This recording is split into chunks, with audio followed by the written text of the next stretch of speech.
Bonjour à tous, nous voudrions vous raconter aujourd'hui l'histoire d'Eric Liddell. Tournesol numéro 359, juillet-août 2008. 1923. Stade de Stoke-on-Trent, Angleterre. L'Irlande, l'Écosse et l'Angleterre s'affrontent aux 400 mètres. Bonne chance! Qui est ce garçon blond? Je ne l'ai jamais vu courir auparavant. C'est Eric Liddell. Il a gagné toutes les courses partout en Écosse ces derniers temps. Nous espérons qu'il gagnera cette fois aussi, pour l'honneur de l'Écosse. Pan!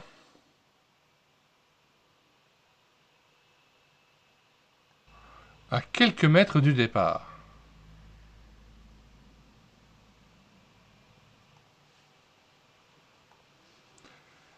Mais Eric reprend aussitôt sa course. Il n'a aucune chance, les autres ont déjà 20 mètres d'avance. Personne ne peut remonter un handicap pareil.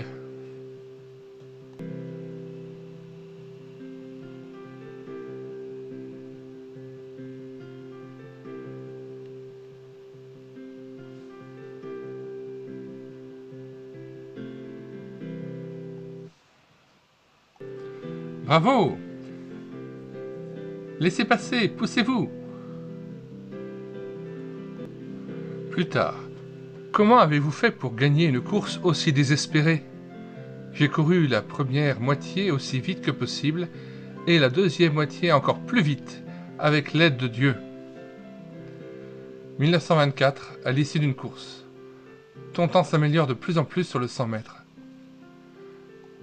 Par contre, sur les distances plus longues, tu as davantage de difficultés. Eric est sélectionné pour les Jeux Olympiques de Paris, quelques mois avant les Jeux. Voici le programme des Jeux Olympiques. Les éliminatoires du 100 mètres auront lieu le dimanche 6 juillet.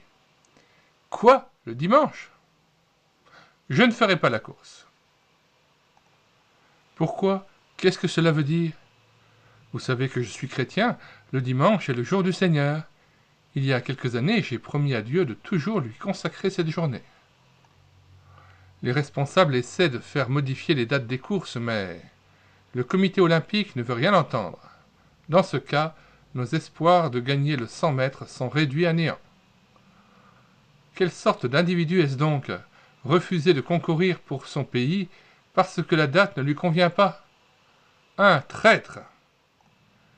Paris, samedi 5 juillet, ouverture des Jeux Olympiques, France. Paris 1924. Mercredi 9 juillet, Eric remporte la médaille de bronze du 200 mètres. Plus tard, veux-tu tenter le 400 mètres? D'accord. Demi-finale du 400 mètres. La Suisse vient de pulvériser le record du monde en 48 secondes. Liddell est qualifié, mais c'était juste. Vendredi 11 juillet, peu avant la finale, un entraîneur lui remet un petit papier. Dans le livre, il est écrit « J'honore celui qui m'honore. Je vous souhaite le plus grand succès. » Les starting blocks n'existaient pas encore. Les coureurs faisaient des trous dans le sol avec le pied ou une petite truelle pour mieux démarrer. Celui qui croit en moi ne sera pas confus. 1 Pierre chapitre 2 verset 6. Pan!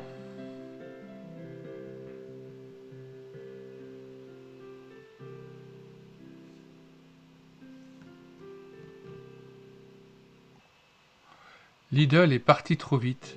Il ne tiendra pas.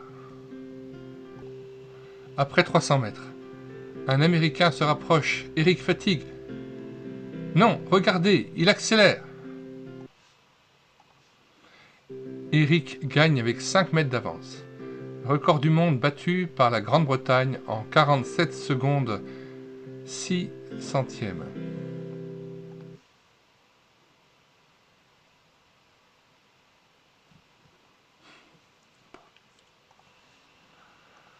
Bravo!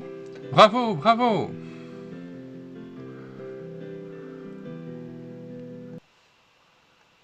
Plus tard, Pour le London Post, Monsieur Liddell, vous venez de remporter une victoire éclatante. Vos impressions?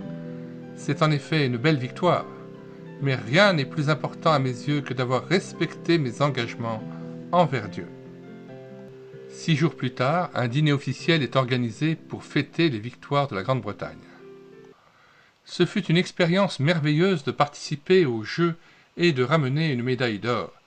Mais depuis mon plus jeune âge, mes yeux sont fixés sur un autre prix. Chacun de nous participe à une course plus grande que celle que j'ai disputée à l'issue de cette course. C'est Dieu qui distribuera les médailles. À 23 ans, Eric Liddell part pour la Chine comme missionnaire.